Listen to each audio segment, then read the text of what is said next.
Dr. Owens, I was wondering, why do children have back pain, and what is it a symptom of? Children very often have back pain. They don't always know how to communicate it. Children have back pain because they have falls. Any of you parents out there with kids know that the kids fall off the slides, they fall off their bikes. All of these jolts to the body produce little impacts that cause misalignments of the bone. So these bones get jammed, and they just get jammed a little bit, and kids are real flexible, so they sometimes don't notice it. But then it gets a little worse and a little worse and a little worse. Kids fall hundreds and hundreds of times before they grow up. But it's a symptom of a spinal problem. Usually when a child has back pain, it's a symptom of a spinal problem, and that's what we work with. Good morning, everyone. Dr. Owens, Chiropractic of Bellevue. Hope you're having a great day. I want to show you a quick stretch for the hip that you can do at work while you're sitting. Maybe you're sitting at the computer and need to take a little study break. This will keep some of the pressure off the hips, allow them to be more mobile. Also alleviating the low back pain. When you do this stretch, you just spread the legs apart, lower legs parallel, and you're going to just pulse forward. Keep the lower back nice and straight, and you're just going to pulse in. Pulse in with the stretch. You'll feel the stretch, and then you relax. Pulse in, you'll feel the stretch, and relax. You put slight pressure out on your knees. Do this 12, 15 times. You can do it 3 to 4 times a day if you like. It'd be great for the hip joint capsules and low back pain. I'm Dr. Owens. Have a great day. All right, Dr. Owens, I was wondering, is there any reason why I shouldn't take pain medication for back pain? Is there any downside to that?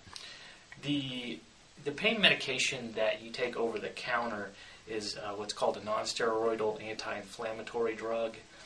Those are safe if you use them very short periods of time, if the pain is very severe. I always say stay away from them if you can, because these inhibit inflammation. Inflammation is the first step of the healing cascade. So in other words, that starts the healing process. You don't want to stop that right at the beginning. You want your body to heal itself. That's what it's designed to do. Second thing pain medication can do is give you a false sense of security. In other words, you feel like you're doing better and you go out and re-injure yourself that much easier. So I recommend against pain medication in a lot of cases for the very reason that of those things. Now, as a chiropractor, I can't recommend a patient take drugs or not take drugs. It's not in the scope of my practice. For further consultation, of course, see your medical doctor. Good morning, everyone. Dr. Owens, Chiropractic of Bellevue. And today I want to show you a great little technique I learned and that I used myself to keep the shoulders, the shoulders pain-free, keep them mobile, and help you before your workouts, after the workouts. And all you need is a little stretchy band. And you can use any kind of stretchy band that you like. The exercise is called stretchy band dislocates. And what we're doing is we are going to work the shoulder through a range of motion where it's tight. Because we seldom move the shoulder back. We're always forward, doing computer work or working on stuff. To keep the shoulders healthy, we have to stretch them backwards, which stretches the pecs, but also work the joint capsule in the posterior or back aspect of the shoulder capsule. So that's what we're doing here. We're just mobilizing it. I suggest 10 to 15 times, and as you work that, you can feel it, and you'll start to get a little lactic acid burn. That's good. It's doing what it should do. Don't get too crazy with it. When you start out, what's nice about the stretchy band is that it'll accommodate with you a little bit. So you can start out, if you can only go to here, keep your arms locked. If you can only go to here, great. Work that motion. As you become more flexible, you can choke in on the band a little bit more, get a little better stretch as it goes over that. I'm Dr. Owens. Use this to help your life. Good afternoon, everyone. I'm Dr. Owens here at Chiropractic of Bellevue. Today I'm going to go over one of the ways that we treat a common source of low back pain and show you how it works and how we fix it. So we look down here at the spine. A lot of times low back pain is generated by the bones being jammed upwards here, or there's pressure in the very center. And this would be pain in the small of the back right here as the as the belt line comes across right there in the small of the back, you have kind of an achiness or even sharp pains in there. So what we would want to do first, of course, would be to adjust that joint or get it moving, restore the normal joint biomechanics and movement. And so since we've got too much compression there, we want to take the arthrostem here, adjust upwards, and then we come downwards while we apply a traction force here to open it up here. Once that joint motion is restored, the second thing that I like to do is take the vertebral distraction pump, which does a little opening. We actually can open those joints up with the pump there.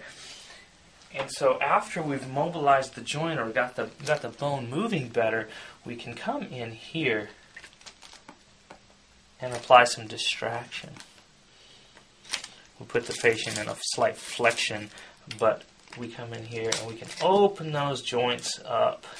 And when that does that, we restore the motion and the ability to restore the flexibility in these joints, and it relieves that aching, boring pain that comes from injuries to that area. So those are just a couple of the ways that we can work on your lower back pain if you're having it. Feel free to give us a call. I'm Dr. Owens, chiropractic of Bellevue. Dr. Owens, I was just wondering what can be done about pregnancy, back pain which occurs during pregnancy, post-pregnancy. During pregnancy, there's a lot of extra stresses placed on the body. Due to the fact that there's a baby carrying it up here, it tends to throw or pull the pelvis forward, which then causes too much curvature in the back and pinching of the nerves. Well, when that occurs, how we work with that is that we can get in there and use it with very light techniques in order to open the space back up so that compression on those nerves is gone, allowing pain relief to occur and the muscles to relax, and it helps a lot. Giving pregnant ladies a lot of relief is something that's a very cool thing to see. After pregnancy, we get into a fact where the body's had the stress of childbirth, and that can cause any number of things. From the force of contractions on the body can cause bones to misalign, can cause pressure on nerves, and cause even minor pulls, tears, injuries. These are usually always different from person to person, but we can always help finding where they are and helping alleviate the injuries. Oh. Good morning, everyone. Dr. Owens, chiropractic of Bellevue. Hope you're having a great day. I wanted to show you a few quick things you can do for your low back while you're sitting all day at work. There's a couple of really great stretches that will stretch the hips, the glutes, and keep pressure off that sciatic nerve as it goes down the leg. The first one, you can just do this while you're sitting right at work, is you will spread your legs apart as far as you can, keep the lower leg fairly parallel to each other, and as you keep your back fairly straight, you arch forward and push out. As you arch forward and push out, you're going to do this in 1 second pulses, I like to say. It's better than just sitting there and holding it. You can hold it, but it's a little better for the body if you pulse forward and then come out of it and relax. Pulse forward, come out of it and relax. You're going to do that for about 12 to 15 times or until the area feels nice and warm. Now this one you should feel in the hip joints itself. The second one that you can do is another... Okay, we're going to kill this video. All right. You want them that quick, huh? Yeah. I was wondering how much bed rest should I get while I'm suffering back pain? If I'm being treated for back pain, how much time should I spend in bed and all that? As far as bed rest goes, with a serious case of back pain, it's good to probably be off your feet for 1 to 2 days, 3 days, sometimes maybe even more.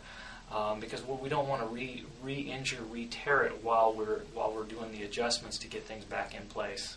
So it's variable, and during that bed rest period, you want to be icing all the time as well. A while back, became a patient because he was in a motorcycle accident and really torqued his spine out of place. So we've been working with him. His spine's doing a lot better, but he still needs adjustments to keep things in place where it created weaknesses from the accident. Start off with adjusting his neck. I'll show a manual manipulation or a manual chiropractic adjustment as well as the use of the arthrostim as we go. And the big thing when we're adjusting someone is we want to feel where the spine isn't working, where it feels stiff, and that would be where the nerves are having a problem.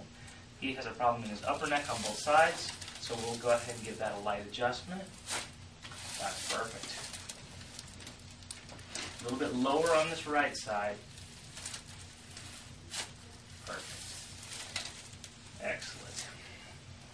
Now, when we adjust the middle back, there's different types of adjustments that we can do, but with Chris, he needs this particular type because he has a problem where the bones have been jammed forward. Right there. I was just feeling where it was, and then I'll have a light contact here and a little pressure to help that move.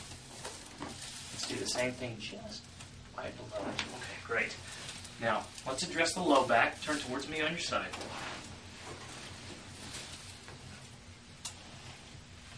Lower back is really important to have moving properly and in the correct position, because if it's out of place and one hip's higher than the other, your walking can cause pain in the back.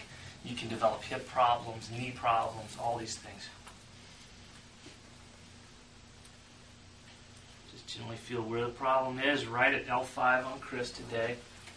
And perfect. We do a little adjustment there. Good. Yeah. Now let's go over on your stomach. Face down. So sometimes after the manual manipulation, there's more work that's needed in the spine, but I can't continue to do manual manipulations. The body just won't have it. So that's where the arthrostim comes in. It does the same thing. It gets the bones in the right position, also gets the bones more flexible, but does it with a lighter force. So with Chris, I'm just going to go over the main areas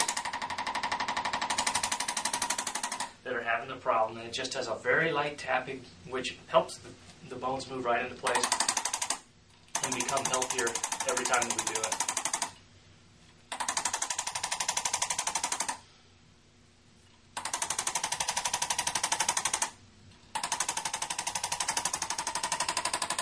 Good, I can feel that as I push, the spine's becoming more flexible. That's the goal. Okay. So we monitor it before it feels very stiff. After we apply the arthrostim, the area becomes more flexible. That's the goal. That's how we know we've achieved what we wanted to do. Now, just a touch here.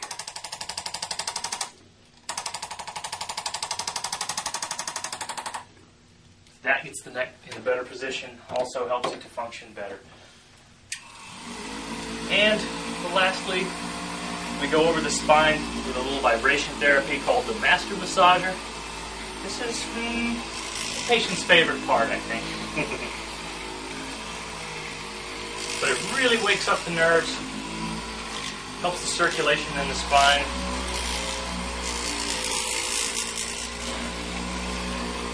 And the better the circulation and the better the nerves are working, the faster that you're going to heal as a patient.